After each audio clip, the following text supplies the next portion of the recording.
महत्वाची बातमी येते। सत्ताधाऱ्यांच्या चहापानावर विरोधकांनी आता बहिष्कार टाकलाय। सत्ताधाऱ्यांकडून अधिवेशनाच्या पार्श्वभूमीवर आज चहापानाचं आयोजन करण्यात आलेलं होतं, मात्र अखेर विरोधकांनी बहिष्कार टाकलाय।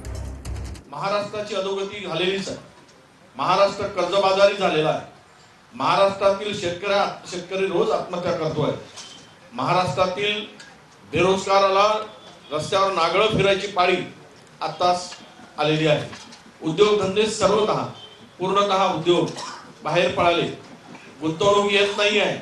महाराष्ट्रावरच्या संदर्भात अनास्था गुंतवणूकदाराची आहे आणि दुसरीकडे पाठ थोपटण्याचं काम सुरू झालेलं आहे। या राज्यामध्ये सोयाबीनचा शेतकरी लढतोय, त्याच्या मालाला भाव मिळत नाही, कापसाला भाव मिळत नाही, धान खरेदीचे केंद्र सुरू नाही आणि धानाचे पैसे सुद्धा शेतकऱ्यांना मिळत नाही आहे। अशा स्थितीमध्ये पीक विम्यापासून तर शेतकऱ्यांच्या कर्जमाफीपर्यंतचे अनेक मुद्द्यावर या ठिकाणी चर्चा व्हावी, सरकारने दिलेल्या आश्वासनांची पूर्तता व्हावी, यासाठी हे अधिवेशन आम्हाला अपेक्षित होतं आणि आम्हाला चहा पाण्याचं निमंत्रण सुद्धा या अधिवेशनाच्या साठी मिळालं।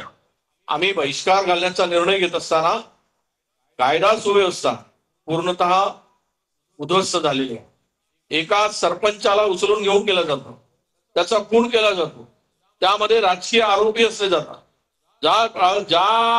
ज्यांचं पाठबळ या खून करणाऱ्यांना आहे त्याला ते मंत्रिपदाची शपथ सुद्धा दिली जाणार आहे, अशा प्रकारची चर्चा सुद्धा आहे। मग अशा स्थितीमध्ये हे जर खून करणाऱ्या राजकीय गुंडांना आश्रय देणारं जर सरकार असेल तर मग चहा पाण्याला जाण्यात काय अर्थ आहे?